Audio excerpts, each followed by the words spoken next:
आज मेरे जो स्टूडेंट्स हैं 8th और 9th के, पर्टिकुलरली 9th के, उन लोगों को मालूम होगा कि आज 21 अप्रैल है, and I have promised them that the first class of mine will be held on 21st of April.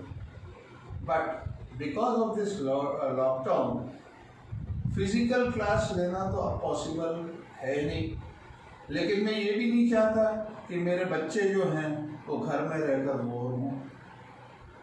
तो फिर मैंने ये सोचा कि कम से कम कुछ वीडियोस में बना लूँ जो कि आप लोगों को भेज सकूँ, जिससे कि आप उसको देखें और अगर आपकी और वर्क करने की इच्छा हो तो आप एक्सरसाइजेस, आपके पास बुक्स हैं सारी, इसलिए एक्सरसाइजेस आप कर सकते हैं।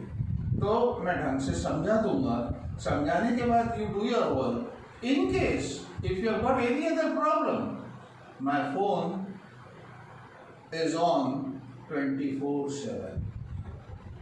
आप कभी भी मुझे कॉल कर सकते हो। कॉल नहीं करना है, कोई बात नहीं। अगर आपको किसी क्वेश्चन में कोई प्रॉब्लम हो, प्लीज उसका फोटोग्राफ लें और व्हाट्सएप पर मुझे भेज दें। As you know, within 24 hours you are going to get the answer of any question that you are going to get. So let us start. This lecture of today is common for both 8th as well as 9th class. 8th में जो आपको number system की शुरुआत की जाती है, जिसमें आपको इंटीजर्स, रैशनल नंबर्स, इन सब के क्या कहते हैं अपना सबके बारे में बताया जाता है, और उसके बाद आपको कुछ इर्रेशनल नंबर्स के बारे में भी बताया जाता है, और फिर स्क्वायर्स और स्क्वायर रूट्स के बारे में पढ़ाया जाता है 8th में, और 9th में आपका पर्टिकुलरली इर्रेशनल नंबर के बारे में ज़्यादा जानकारी आप लोगों को दी जाती है। तो मैंने ये दोनों क्लासेस का एक साथ क्लब कर दिया है, और मेरा जो आज का लेक्चर और इसके आगे के 1-2 लेक्चर्स और पर्टिकुलरली 9th के लिए वो जो लेक्चर हैं वो मेरे इसी टॉपिक के ऊपर रहेंगे, और टॉपिक है नंबर सिस्टम। तो नंबर सिस्टम के बारे में अगर अपन चर्चा करें तो सबसे पहले we'll talk about the history of number system. How the number system was evolved. जैसे evolution of man होता है, उसी ढंग से evolution of numbers भी हुआ है, और इस evolution के लिए सिर्फ इंसान की ज़रूरतें जो थी, उन ज़रूरतों की वजह से ये नंबर सिस्टम का evolution हुआ है। पहले आदमी जंगल में रहता था, कपड़े भी नहीं होते थे, कुछ नहीं होता था, जानवर को काट के खा जाता था, कच्चा मार के खा जाता था, उसको किसी चीज़ की ज़रूरत नहीं थी। तब नंबर सिस्टम का लेना देना क्या, कुछ नहीं, गुफा में डला रहता था।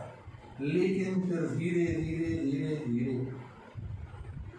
जैसे जैसे इंसान एग्रेरियन इकोनॉमी की तरफ बढ़ा, तो सबसे पहला काम जो उसने किया वो किया जानवर पालना। गाय, भैंस, बैल, उसके बाद फिर मुर्गी सब पालना शुरू कर दिया उसने, जिससे कि उससे उसको कुछ ऐसी चीज़ें मिले जो कि उसके लिए उस समय बहुत ज़्यादा ज़रूरी हों।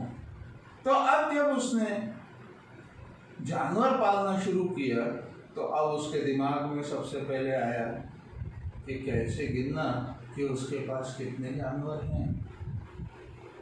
तो उसने सबसे पहले अपना खुद का एक नया नंबर सिस्टम विकसित किया, इवॉल्व किया, जो कि आज भी चलता है। आज भी आप उसको कंप्यूटर्स में यूज करते हो, and that system was telemarks. 5-5 के उसमें गिनता था, ये ऐसा 1 2 3 4 5, 1 2 3 4 5, 1 2 3 4 5। तो इस ढंग से जब उसने गिनना शुरू किया, गिनने के पीछे कारण एक ही था कि जो चरने के लिए उसके जानवर बाहर गए हैं दिन भर में, शाम को अगर वो लौटे हैं तो पूरे के पूरे जानवर उसके पास वापस आए या नहीं, उसके लिए सबसे पहले वो ऐसे नंबर से कंपैरिजन करता। फिर दिन बीतते गए, धीरे धीरे इंसान को कपड़े पहनना भी आ गया और खाने पीने की भी थोड़ी ज़रूरतें कम हुई। मतलब ज़रूरतें पूरी हुई, कम हुई नहीं, ज़रूरतें पूरी हुई। तो जैसे ही ज़रूरतें पूरी होना शुरू हुई तो बोलते हैं ना कि अगर पेट भरा हुआ है तो इंसान का फितूरी दिमाग और दूसरी चीज़ों को भी सोचना शुरू कर देता है। तो अब जैसे कोई इंसान बढ़िया अपना खाना पीना करके, शिकार करके, आग में पका के और दूध वगैरह सब कुछ जानवरों से, अंडा वगैरह जो भी मिलता है सब खा पी कर जब फुल पेट कोई इंसान गया होगा और अपनी गुफा के बाहर किसी चट्टान पर लेटा होगा और ऊपर उसने आसमान में देखा होगा, तो उसके दिमाग में ये बात आई होगी कि ये तारे जो हैं, इतने ये जो तारे हैं, अब उसने उसको गिनना शुरू किया। तारे गिनते गिनते उसको समझ में आया कि ये जो टेलीमार्क्स वाला सिस्टम है, this system is of no use. और उसको जब महसूस हुआ कि ये इसके जो टेलीमार्क्स की जो गिनती है ये आगे काम नहीं देगी, तो फिर आया एक और number system, and that number system is known as a set of natural numbers starting from 1 and going on infinitely. Starting from 1 and going on infinitely. अब नंबर सिस्टम तो आ गया, चीजों को गिनती करना चालू किया। अब बीच में मैं थोड़ा सा लाइन से हटता हूँ और आप लोगों से एक बात बताना चाहता हूँ। और आप लोग 8th और 9th में हो, क्या पता कुछ लोगों ने पढ़ा होगा इस चीज़ को, कुछ लोगों ने नहीं पढ़ा होगा, हो सकता है उनको स्कूल में ना पढ़ाया होगा। And that is known as the closure property. Now what is closure? Closure property का मतलब क्या होता है? तो see, there are 4 basic operations in mathematics, as you all know: addition, subtraction, multiplication and division. Closure मतलब closed over addition और closed over subtraction और closed over multiplication means, जैसे अभी मैं सेट ऑफ नेचुरल नंबर्स की बात कर रहा था, तो सेट ऑफ नेचुरल नंबर्स के अंदर अगर मैं नेचुरल नंबर के सेट में के कोई भी 2 नंबर्स लूं और 2 नंबर्स के बीच में कोई ऑपरेशन करूं इन चारों में से, तो अगर जो रिजल्टिंग नंबर आएगा वो यदि उसी सेट का मेंबर है, दैट मीन्स नेचुरल नंबर कोई भी 2 ले लो, 3 और 5, ठीक है? Is it closed over addition? Yes. Why? Because 3 plus 5 is equal to 8. 3 plus 5 equal to 8.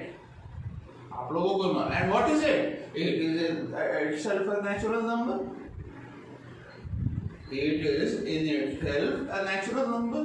तो अगर 8 वापस से नेचुरल नंबर है तो इसका मतलब क्या बोलेंगे कि a set of natural number is closed over addition। और अगर मैं होल नंबर की भी इसमें बात करूं जो कि अगला सेट है, उसमें क्या है, नेचुरल नंबर में एक 0 ऐड किया गया है, मतलब the set of whole number starts from 0, 1, 2, 3, 4 and so on, and natural number 1, 2, 3, 4 and so on, कोई ज्यादा फर्क नहीं। इसलिए सेट ऑफ होल नंबर्स के लिए भी the operation of addition is closed over addition। Got it? समझ में आ गया होगा। अब अपन बाकी के ऑपरेशंस भी देखते हैं। Is the operation of multiplication closed over a set of whole numbers? Obviously yes. कोई भी दो नंबर्स को वही 3 और 5 लेंगे 3 multiplied by 5, what do you get? You get 15, and 15 is also a whole number. So addition is closed, multiplication is closed. What about subtraction? Is it closed? No. 3 minus 5. How much is it? Minus 2. 3 minus 5 is minus 2, and minus 2 is not a whole number.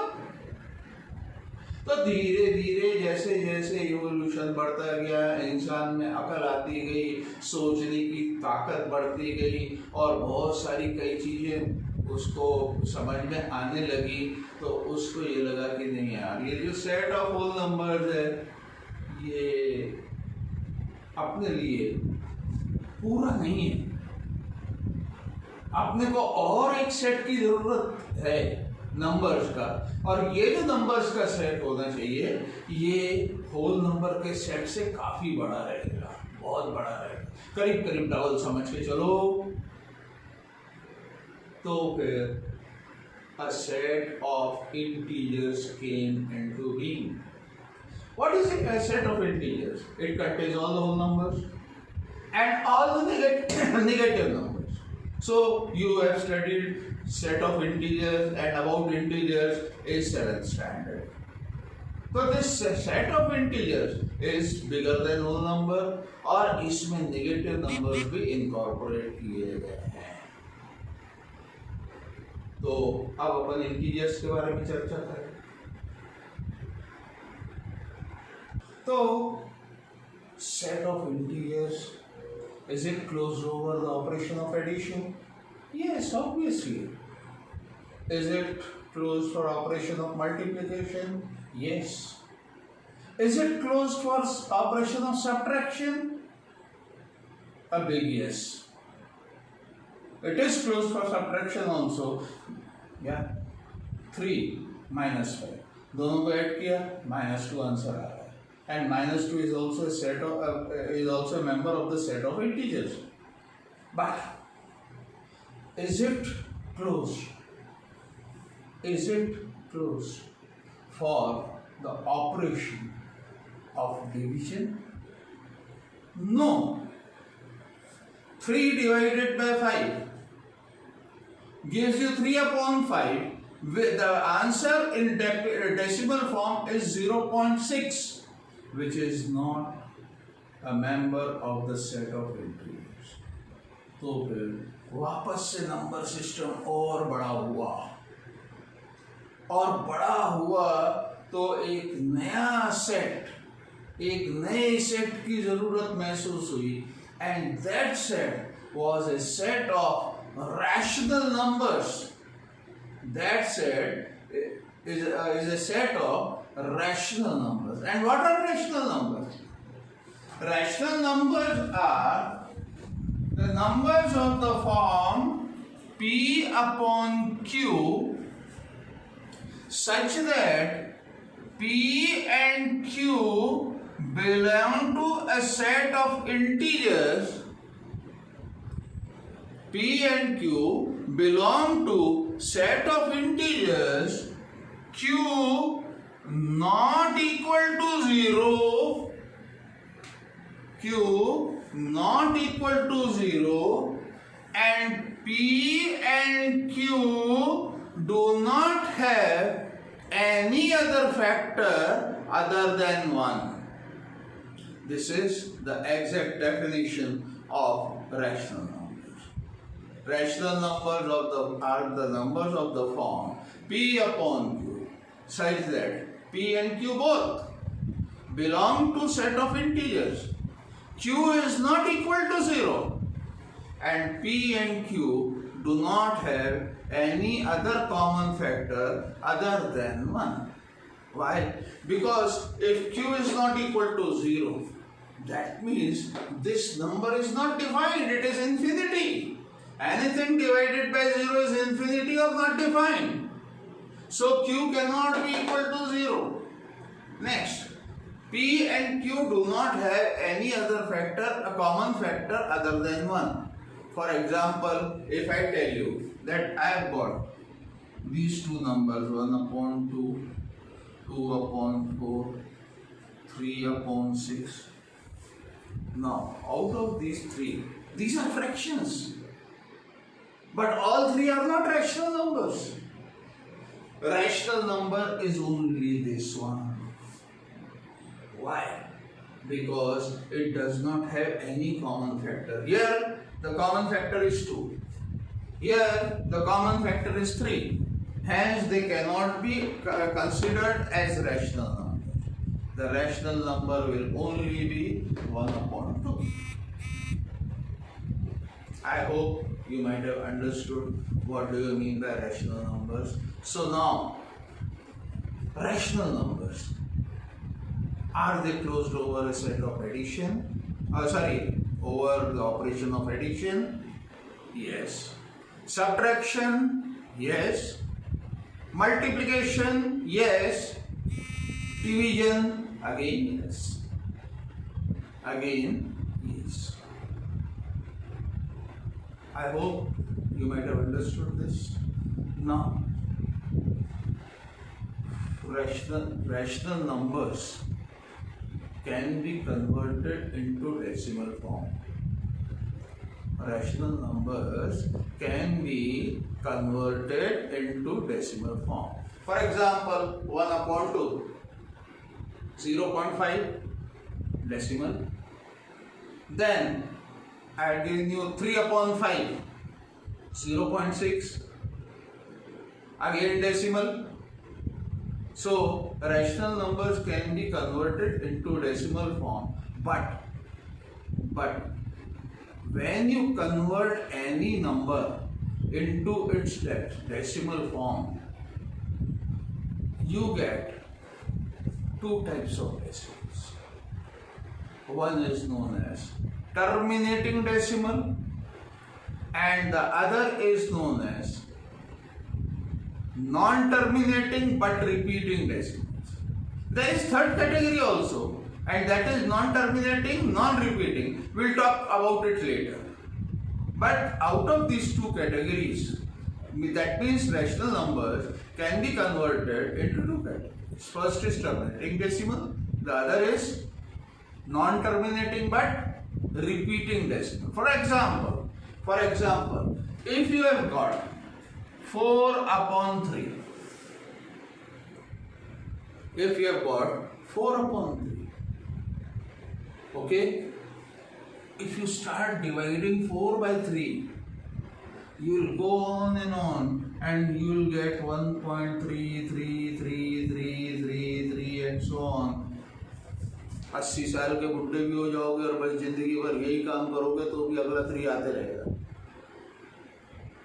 कुछ भी नहीं होगा, आगे 3 लगते जाएगा. Such type of decimals are known as non-terminating, क्योंकि terminate हो नहीं रहे, but repeating, क्योंकि 3 repeat हो रहा है. Repeat जरूरी नहीं कि एक ही डिजिट हो, repeat 2 भी हो सकते हैं, 3 भी हो सकते हैं, 4 भी हो सकते हैं, कुछ भी हो सकता है. लेकिन ये भी रैशनल नंबर है, लेकिन इन रैशनल नंबर्स को कहा जाता है कि when they are converted into decimal form, they are non-terminating but repeating. Decimal part जो है वो रिपीट होते जाता चलते रहेगा. जिंदगी भर अगर कोई यही एक काम ले ले और इस टाइप का कोई नंबर ले लो, डिवाइड करते जाए, उसके पास अगला नंबर आते जाएगा, वो जिंदगी भर वहीं बैठा रह जाएगा, कुछ भी नहीं कर पाएगा. और दूसरे होते हैं टर्मिनेटिंग, जैसे 1/2, 0.5 और मामला खत्म. इसके बाद कितने भी 0 लगा दो, उनका कोई मीनिंग नहीं है. टर्मिनेट हो गया, यहीं पर टर्मिनेट हो गया 0.5. आई होप क्लियर हो रहा होगा. 1/20, 0.05 टर्मिनेटेड, खत्म हो गया. तो इस ढंग से आप दो तरीके के नंबर्स पा सकते हो, एक टर्मिनेटिंग डेसिमल में कन्वर्ट होने वाले, दूसरे non terminating but repeating decimals. अब नंबर को देखते ही, रैशनल नंबर को देखते ही, how are you going to find out whether the number is going to be terminating और नॉन टर्मिनेटिंग? आप देखकर बता सकते हो, उसमें कोई दिक्कत की बात नहीं, आराम से देखकर बता सकते हो। कैसे? तो सबसे पहला काम, कोई भी रैशनल नंबर का डिनोमिनेटर देखो। डिनोमिनेटर देखते ही आप लोगों को एक बात समझ में आ जाएगी कि जो डिनोमिनेटर है, अगर उसके प्राइम फैक्टर्स बनाओ, अगर उसके प्राइम फैक्टर्स बनाओ और जो प्राइम फैक्टर्स हैं वो या तो 2 रहे, रिपीटिंग चलता है, या तो 2 रहे या 5 रहे या 2 and 5 रहे, और इसके अलावा और कोई प्राइम फैक्टर नहीं हो, तो वो नंबर टर्मिनेटिंग डेसिमल रहेगा। For example 1/20 can be written as 1/2 into 2 into 5, या 1/25 is equal to 1/5 into 5। इसका मतलब या तो 2 2 5 5 5 या अकेला 2 2, मतलब for example 1/4 is equal to 1/2 into 2। तो अगर आपके पास सिर्फ 2 और 5 कितनी बार आ जाए उससे फर्क नहीं पड़ता, दोनों में से कोई भी एक ही अगर आता है, जैसे यहाँ पर आया है, तो भी फर्क नहीं पड़ता। लेकिन अगर यही प्राइम फैक्टर्स अगर आपके आ रहे हैं, तो ये नंबर टर्मिनेटिंग डेसिमल में कन्वर्ट हो सकता है। इसके अलावा अगर और कोई भी नंबर है, फॉर एग्जाम्पल अगर आपके पास 1/3 है या 1/30 है या 13/60 है, अब इनके प्राइम फैक्टर, इसका तो 3 है, तो इसका आंसर आएगा 0.33333, नॉन टर्मिनेटिंग बट रिपीटिंग। 1/30 को अपन लिख सकते हैं 1/2 into 3, 6 into 5। 2 और 5 तो है, लेकिन 3 भी तो बैठा है, और वो 3 जो है वो जी का जंजाल है। इसकी वजह से ये नंबर कभी भी टर्मिनेट नहीं होगा, ये नंबर रिपीट होते जाएगा होते जाएगा होते जाएगा। तो रैशनल नंबर के इस तरीके से 2 भाग हैं। अब इन नंबर्स में जो इनको अपन कहते हैं नॉन टर्मिनेटिंग बट रिपीटेड, अगर आपको इस टाइप का कोई नंबर अगर दिया हुआ है और आपसे अगर कहा जाए कि इस नंबर को आप P/Q फॉर्म में कन्वर्ट करो, this is a question which comes in standard 9। किसी ना किसी एक स्कूल की एग्जाम में ये क्वेश्चन 100% आएगा, चाहे कोई भी स्कूल हो, ये क्वेश्चन पक्का आएगा। कैसा क्वेश्चन रहेगा देखो, मैं 2-3 नंबर लिख लेता हूँ, बोर्ड की जरूरत पड़ेगी, इस पर मैं लिखता हूँ। अगर मैं लिखूं 2 इसको लिखा कैसे जाता है नॉन टर्मिनेटिंग बट रिपीटिंग को, आप उसको इस ढंग से लिख सकते हो 2.3 बार। 3 बार का मतलब क्या हुआ, 2 पॉइंट के बाद 3 चालू हो जाएगा पूरी तरह से। या फिर दूसरा टाइप बता रहा हूं 2.35 दोनों के ऊपर बार, तो इस नंबर को कैसा बोलेंगे 2.35 एंड सो ऑन। या फिर 2.357 तीनों के ऊपर बार, या फिर 2.5 और सिर्फ 3 के ऊपर बार। इसको कैसे पढ़ेंगे? इसको पढ़ेंगे 2.5 3 3 3 3 3 3 3 3 3 3 एंड सो ऑन। मतलब सिर्फ 3 रिपीट हो रहा है, 5 रिपीट नहीं हो रहा। 5 रिपीट नहीं हो रहा है, सिर्फ क्या रिपीट हो रहा है? सिर्फ 3 रिपीट हो रहा है। इसमें चौथे वाले की बात कर रहा हूं। या फिर 2.75 और 3 बार, तो ये हो जाएगा 2.75 3 3 3 3 3। इस ढंग से रिपीट होते रहेगा। अब इनको अगर आपको P अपॉन Q फॉर्म में लिखना है, और मैं जैसा बोर्ड पर लिख रहा हूँ, अगर आप ऐसे ही लिखोगे तो फिर मेरे ख्याल से कोई भी टीचर आपका कोई भी मार्क काटेगा नहीं, क्योंकि प्रेजेंटेशन जो है that also plays a very important role in mathematics in schools. If your presentation is not proper, आप बोलते हो ना कि हमारे स्टेप्स के मार्क कट गए। क्यों कट गए? अरे तुमने स्टेप्स खा लिए, टीचर तुम्हारे मार्क्स खा गया, बोलो क्या करना है? खा गया मार्क्स, इसलिए स्टेप्स मत खाओ, तुम्हारे मार्क्स नहीं कटेंगे। इसलिए ढंग से लिखने की आदत अपने को पड़ी रहना चाहिए, प्रेजेंटेशन प्रॉपर रहना चाहिए। तो अब मैं पहले वाले को करता हूं, तो let P upon Q is equal to 2.3333 and so on. Let this be my equation number 1। अब मैं क्या करूं? तो सबसे पहले मैं इक्वेशन नंबर 1 पूरे को मल्टीप्लाई करता हूं 10 से। ये सबसे सिंपल वाला है, पहला वाला। मैं इसको 10 से मल्टीप्लाई करता हूं, तो 1 equation 1 multiplied by 10 implies 10 times P upon Q is equal to 23.3333 and so on. Okay, this will be my equation number 2. Now what I am going to do is I am going to subtract equation 1 from equation number 2. That means equation 2 minus equation 1 implies, left hand side में क्या रह जाएगा?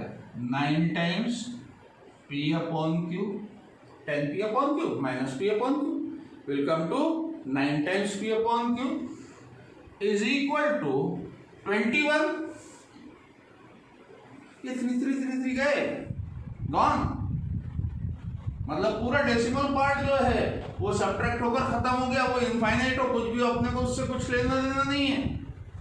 सो P upon Q will be equal to 21 upon 9. Cancel करो, 3 3s are 9, 3 7s are 21, and the answer is 7 upon 3. Okay, I hope समझ में आ रहा होगा। अब अपन दूसरा देखते हैं। दो नंबर को किस ढंग से करना।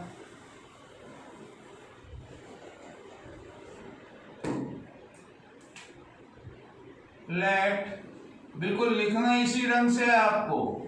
P upon Q is equal to 2.353535 and so on. Equation number 1। अब इक्वेशन 1 को किससे मल्टीप्लाई करोगे? इक्वेशन 1 को आपको मल्टीप्लाई करना है 100 से। Okay, so equation number 1 multiplied by 100 implies 100 times P upon Q is equal to 235.353535 and so on. Equation number 2.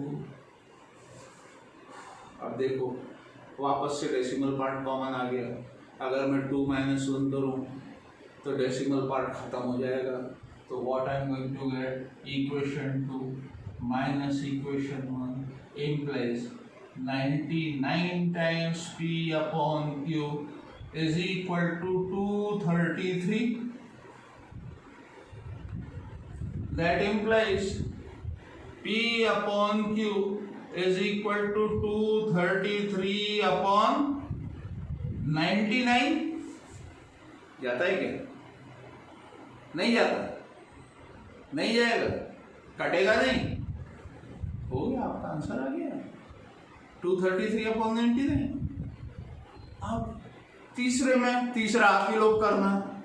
Equation 2 को किससे मल्टीप्लाई करोगे आप? 1000 से, ओके, और फिर 2 - 1 करोगे तो आपका तीसरा भी आसानी से आ जाएगा, क्योंकि 999 आ जाएगा फिर वहां पर, ओके। अब अपन चौथे पार्ट के ऊपर आते हैं।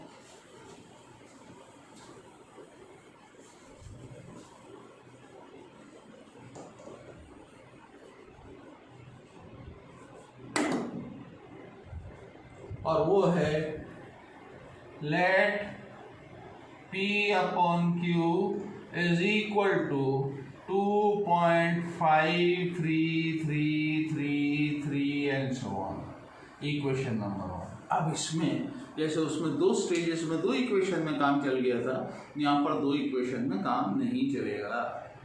यहाँ पर आपको 3 इक्वेशन करना पड़ेगा। कैसे? सबसे पहले जो इकलौता बैठा हुआ है, मतलब 5, उसको पहले इधर लाओ एक स्टेप। दोनों स्टेप एक साथ नहीं कर सकते, इस बात का ध्यान रहे। सबसे पहले ये जो 5 बैठा है इकलौता अकेला, इस 5 को इधर लाओ। और 5 को इधर लाने के लिए क्या करोगे? Equation 1 multiplied by 10 implies P upon Q is equal to 25.33333 and so ये मेरा equation number 10 times P upon Q equal to 25.33333 and so on। अब एक और ऑपरेशन करना है। अब इसमें का एक 3 इधर लाएंगे तो क्या करेंगे? Equation 2 again multiplied by 10 implies 100 P upon Q is equal to 253.33333 and so on। ये इक्वेशन नंबर 3। अब आपको वापस से वही दिख रहा है कि डेसिमल के बाद सेम नंबर्स आ रहे हैं, भले ही इंफिनिटी तक है। तो आप अपन क्या करेंगे? 3 - 2 करेंगे। 3 - 2 implies 253 में से 25 गए तो कितने बचेंगे? 227 नहीं 228, ओके। तो पहले तो इधर करेंगे अपन, तो यहां पर क्या होगा?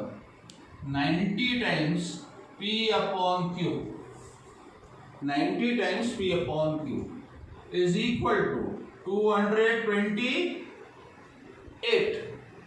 Therefore, P upon Q will be equal to 228 upon 90। Cancel किया जा सकता है, पहला कॉमन फैक्टर तो 2 है, तो ये हो जाएगा 45 और ये हो जाएगा 114, ठीक है। और किससे जाएगा? आपको दिख रहा है 3 से जा सकता है। 15 तिया 45, तो यहाँ 15 आ गया। 3 तिया 9, 38 upon 5। अब और कुछ कर सकते हो क्या? अब नहीं कर सकते कुछ भी। तो ये आपका P upon Q फॉर्म आ गया। Is it clear everybody? हो गया होगा क्लियर, मेरे को मालूम है।